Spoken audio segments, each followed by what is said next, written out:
ಶರಣಾಗತಿಯಾಗಿದ್ದು ಎಲ್ರಿಗೂ ಖುಷಿ, ಆದರೆ ಶಸ್ತ್ರಾಸ್ತ್ರಗಳು ಏನಾದವು ಅನ್ನೋ ಒಂದು ಪ್ರಶ್ನೆ ಶಸ್ತ್ರಾಸ್ತ್ರಗಳು ಇದ್ದಾವೆ, ಅವನು ಕೂಡ ಮಾಜರ್ ಮಾಡಿ ತಗೊಂಡ್ಬಿಡ್ತಾರೆ. ಹುಡುಕ್ಬೇಕು ಅಂತ ಪರಮೇಶ್ವರ್ ಹೇಳಿದ್ದಾರೆ ಸರ್ ಇವತ್ತು. ಎಲ್ಲಿ ಹುಡುಕ್ತಾರೆ? ಹುಡುಕ್ಬೇಕು ನಮ್ಗೆ ಸಿಕ್ಕಿಲ್ಲ ಇಲ್ಲ ಅಂತ ಹೇಳಿದ್ದಾರೆ ಸರ್ ಇವತ್ತು.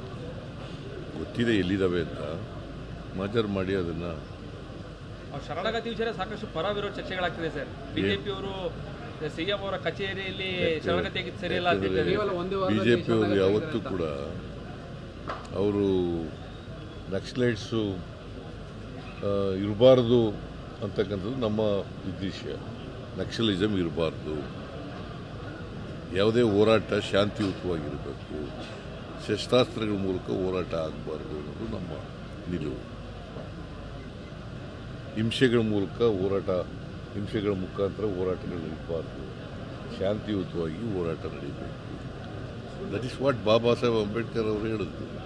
ಕಾನ್ಸ್ಟಿಟ್ಯೂಷನಲ್ ಮೆಥಡ್ಸ್ನ ಉಪಯೋಗಿಸಿ, ಅನ್ಕಾನ್ಸ್ಟಿಟ್ಯೂಷನಲ್ ಮೆಥಡ್ಸ್ನ ಉಪಯೋಗಿಸಬಾರ್ದು.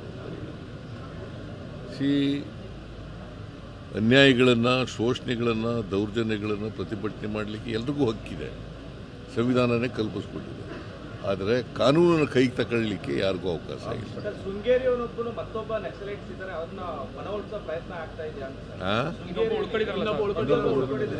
ಗೊತ್ತಿಲ್ಲ ನಮಗೆ, ಇನ್ನೊಬ್ಬ ಇದನೋ ಇಲ್ವೋ ಅಂತಕ್ಕಂಥದ್ದು ಗೊತ್ತಿಲ್ಲ. ಅವ್ರಿಗೂ ನಾನು ಮನವಿ ಮಾಡ್ತೇನೆ, ನೀವು ಕೂಡ ಮುಖ್ಯವಾಗಿ ನೀವು ಬಂದ್ಬಿಡಪ್ಪ, ಶಸ್ತ್ರಾಸ್ತ್ರದ ಹೋರಾಟ ಬೇಡ, ಮುಖ್ಯವಾಹಿನಿ ಬಾ ಅಂತ ಹೇಳಿ ಅವ್ರಿಗೂ ಕರೆಕ್ಟ್.